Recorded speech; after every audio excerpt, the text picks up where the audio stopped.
They abandoned her in the desert after she lost her legs. Only one cowboy stopped. What he did next changed history forever. Before the storm buries the world in silence, one man must decide whether to open his door or seal his fate. A barefoot woman collapses in the snow, carrying nothing but shame, secrets, and a promise she barely dares to speak. What happens next will change both their lives forever. Before we dive into the story, don't forget to like the video and tell us in the comments where you're watching from. The sky above the high ridges of northern Arizona hung like dull steel, low and heavy, unmoving. Snow had been falling since morning, not the kind that flurried and vanished, but a steady, merciless curtain that blurred the pine line and smothered the land in thick silence. The wind didn't scream. It whispered, sharp and cutting, threading through the cracks of the forest and sinking into the isolated basin where the land flattened just enough for someone to live. John Merritt had been splitting logs since noon. His gloves were stiff, his shoulders tight from the cold that crept through even the wool-lined sleeves of his coat. 35 years old, broad-chested, worn down by war and a life he never spoke about. John lived here because it was far from other people. That was the point. The cabin was his and no one else's, a weather-beaten structure with warped shutters and snow pressed thick against its base. A year ago, he'd boarded over the second window after it cracked in a storm. 2 years before that, he'd buried his last dog beneath the sycamore near the barn. There weren't visitors. There weren't neighbors. Just trees, ice, and his quiet routines. He'd lived here since his wife died, almost 8 years back. Their boy hadn't made it to his second winter. After that, John stopped going to town more than once every season. No one came out this far unless they were lost, desperate, or planning something ugly. So when he heard the sound, that soft, irregular crunch in the snow, faint but real, his first instinct was caution. He straightened, axe still in hand, eyes narrowed on the woods beyond the fence. At first he thought it was an elk, then a thief, then maybe a prospector or a rider from Hullbrook who'd wandered off the trail. He didn't move, just listened, back rigid, boots half buried in drift. Then he saw her, a woman, thin, barefoot, a buckskin dress torn and flapping at the hem. Her legs sank through the snow as she staggered toward the porch. One step, then another, arms clutched tight to her chest. Her hair was long and black, braided in a single thick cord down her back. Her skin was dark brown, her face windburned and tight. Not a settler, Apache. John's gut tensed immediately. Not from hatred, he wasn't that kind of man, but from what he knew, what he'd seen. Apache women didn't wander alone into white territory in the dead of winter, barefoot and near collapse, unless something had gone very wrong. He stepped toward her slowly, his mind already tracking possibilities. She could be bait. There could be others in the woods waiting. But as she came closer, stumbling now, legs barely lifting through the snow, the thought started to fade. Her face was wrong for a trap. It was raw, exhausted, terrified. She dropped to her knees in the drift. Not 10 yards from his steps, her hands plunging into the powder, her body swaying like she might pass out right there. He watched for another second, every instinct in him yelling for distance, warning him not to step in. He didn't know her. He didn't owe her. He lived quiet, and that quiet had kept him alive. Then she looked up. "Please," she said. Her voice was dry and tight, barely audible, her lips cracked. "Let me in." John's jaw tightened. He didn't move. "I can reward you," she added, lower this time, teeth chattering. "Please!" She had nothing. No pack, no boots, no visible weapon. No frostbite yet, but it was coming. Her fingers were stiff and red. Her toes were buried in snow that must have burned like fire by now. John thought about walking back inside and bolting the door. He thought about staying quiet and letting nature do what it was already doing. Let the storm finish her. She'd be gone by morning and no one would know. No risk, no complication. Just the same quiet he always kept. But he didn't move away. Instead, he stepped forward. He crouched beside her, slowly testing her reactions. She didn't flinch. She was past fear. Her face twisted slightly, not in panic but in shame. She wasn't pleading now. She looked like she was waiting for judgment. "Can you walk?" he asked, his voice even but low. She didn't answer. Her eyes fluttered closed for a second. Then she shook her head, barely. John looked around once. Into the trees, into the ridge, into the nothingness of cold, white wilderness, and decided. He hooked one arm under her knees, the other behind her back, and lifted her. She was lighter than she should have been. Her body tensed against his chest, but she didn't fight him. She didn't speak again. He carried her to the porch, kicked the door open with his boot, and stepped inside. The warmth hit them immediately. Inside, the fire was steady, built strong before noon. A pot of beans simmered on the stove. The room was sparse, just shelves, a cot, a table, and the hearth. It smelled of smoke, dust, and pine. He set her down gently on the wool rug beside the fireplace and went to grab the thickest blanket from his cot. She leaned against the stone, head tilted back, breathing shallow. Her eyes blinked open, trying to take in the room. She looked at the table, at the rifle on the wall, then at him again. Suspicion flickered in her eyes, but it was weak, dulled by exhaustion. John knelt beside her and began wrapping the blanket around her legs. "Keep your feet off the floor," he said. "You'll lose them if they stay." "That cold?" She said nothing. He checked her hands. Her fingertips were chapped, skin tight and red, but not black. "Not yet." He poured hot water from the kettle into a tin mug, added a pinch of salt and a dash of honey he'd saved from last spring, and handed it to her. "Drink it slow. If you throw it up, I'm not cleaning it." She took the cup with both hands. They shook as she lifted it, but she managed. John sat back on his heels and watched her drink. Her throat moved with each swallow, slow and careful. Her eyes stayed on him, watching, waiting, but she didn't speak again. He didn't ask her name, didn't offer his. It was enough that she was here, and he hadn't left her out there to freeze. He didn't know what tomorrow would bring. He didn't know who she was or what she wanted. But he did know this. No one deserved to die like that alone in the snow. He'd seen enough of that during the war. Too many. He didn't want company, didn't want conversation. But he also didn't walk away from people who couldn't stand on their own. Not anymore. The snow kept falling through the night. It coated the shutters in silence and buried the fences until only the tops of the posts showed through the drifts. The wind pushed against the cabin walls, trying to get in, but the logs held firm. Inside, the fire stayed lit, fed steadily by John's hand every hour. Tala hadn't said another word since she'd been brought in. She hadn't cried either. She didn't ask questions, didn't demand anything, didn't even flinch when he unwrapped her legs and rubbed warmth back into her feet with cloth and water. She sat there silent, leaning against the hearth, her eyes dull but watchful. At some point she fell asleep with her knees tucked up and the wool blanket wrapped around her body.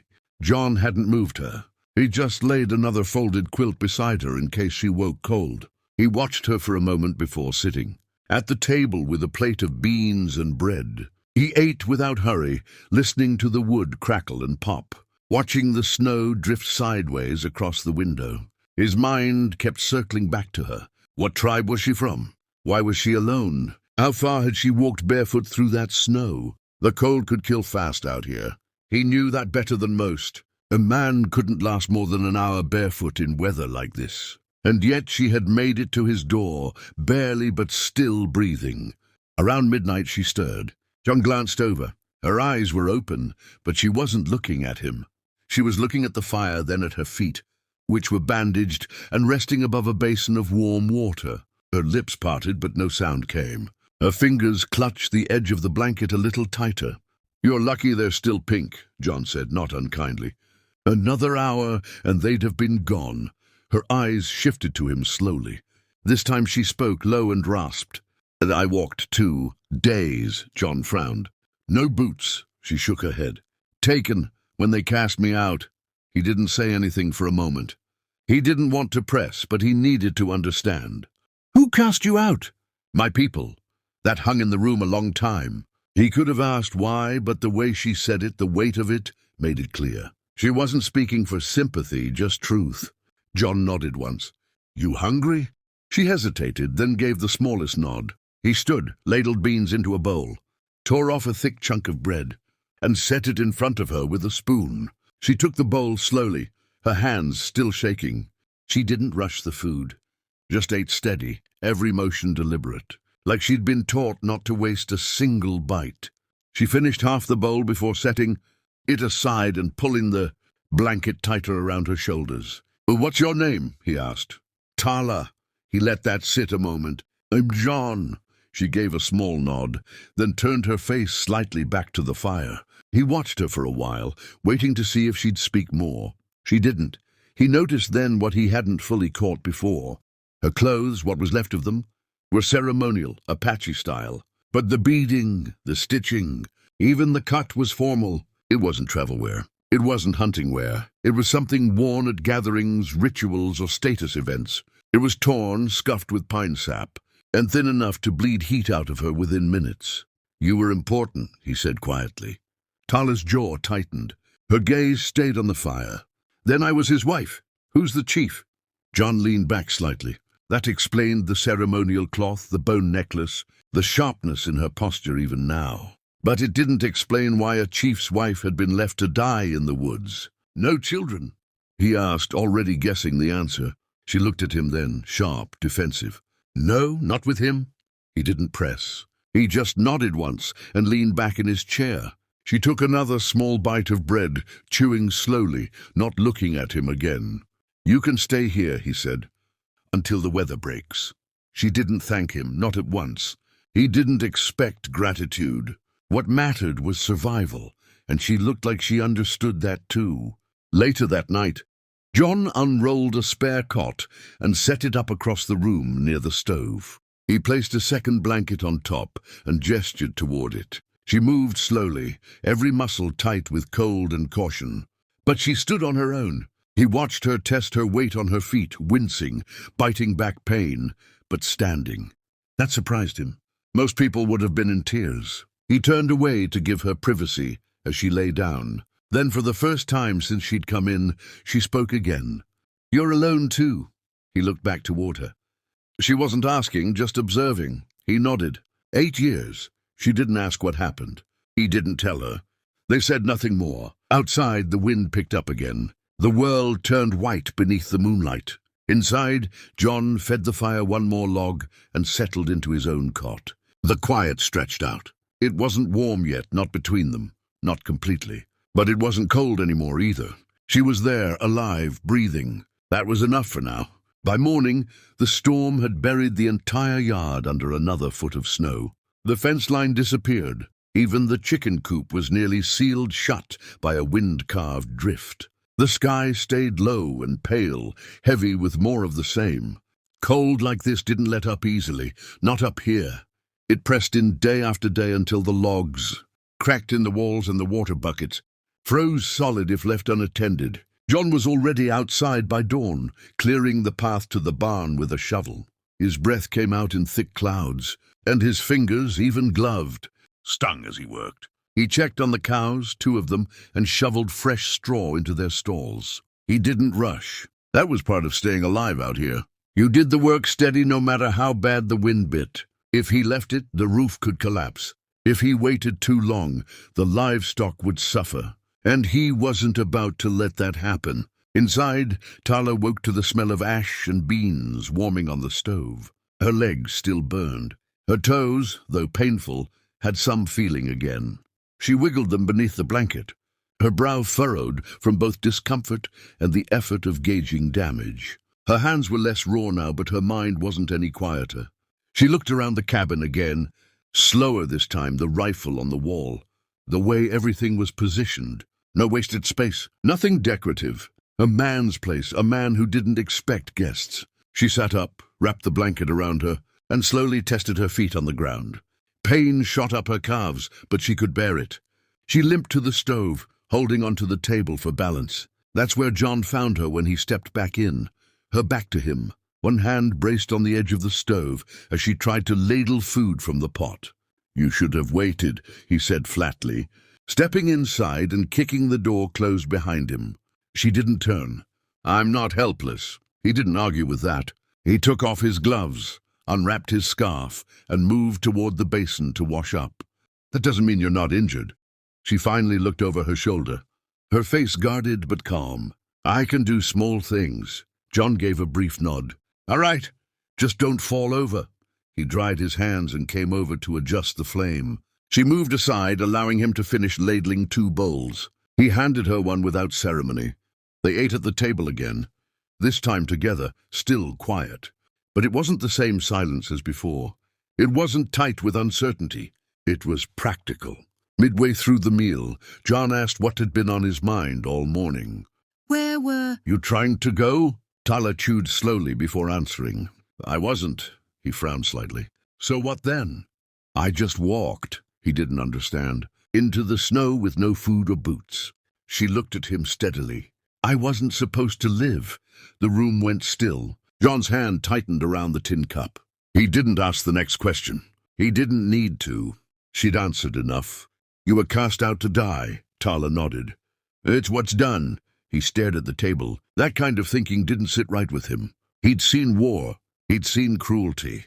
But this, turning your back on someone because they couldn't bear children, leaving them in winter to starve, it worked against everything he believed a life should be. You don't strike me as someone who gives up, he said finally. Tyler's face twitched barely, but her voice stayed even. I didn't want to die, but I accepted it. John didn't know what to say to that. There wasn't a right answer. He stood up, cleared the bowls, and set them in the wash basin. You can stay here, he said again, firmer this time. As long as you need. I've got room. Tyler looked at him, really looked. He didn't flinch. He didn't offer her anything he couldn't keep. That afternoon she asked for a knife. John hesitated. What for? My hair, she said, pointing to the frayed ends of her braid. It's tangled and dirty. I don't want to carry the past on my back. He nodded once and handed her his small utility blade. She took it without ceremony and went to sit by the fire. He didn't watch her do it. But later he saw the black braid laid out on the floor beside the coals. She had trimmed it short, clean, and even just below the shoulders. Her eyes were calmer afterward. That evening she helped peel potatoes while he salted meat. She moved slowly but didn't complain. She never asked questions about his past, about the woman whose photograph sat face down on the shelf, or about the years he'd spent alone in this place. And he didn't ask her about the chief, or how long she'd been his wife, or how many times she'd tried to give him a child. But he noticed something else. Her hands weren't clumsy. They moved with skill, practiced from years of work. This wasn't someone who'd lived soft. She'd skinned animals, built fires, cleaned hides. She'd known labor. That night after the fire burned low, she asked quietly, Did your wife die here? John sat in the chair by the fire, arms crossed, his jaw tightened. But he answered, No, fever down in Hullbrook. My boy caught it too. Tyler nodded slowly. You stayed here after. He met her eyes. There wasn't anything left down there worth staying. Oh, the silence stretched again, but this one wasn't awkward. It felt understood. You're not like most white men, she said finally. John didn't respond. He didn't take it as praise, just a fact. You're not like most, she repeated. He got up, stirred the fire back to life, and went to check the shutters. Behind him, Tyler watched, not in fear, not in suspicion. For the first time, she wasn't waiting to be sent away. And for the first time, John didn't feel like she was temporary.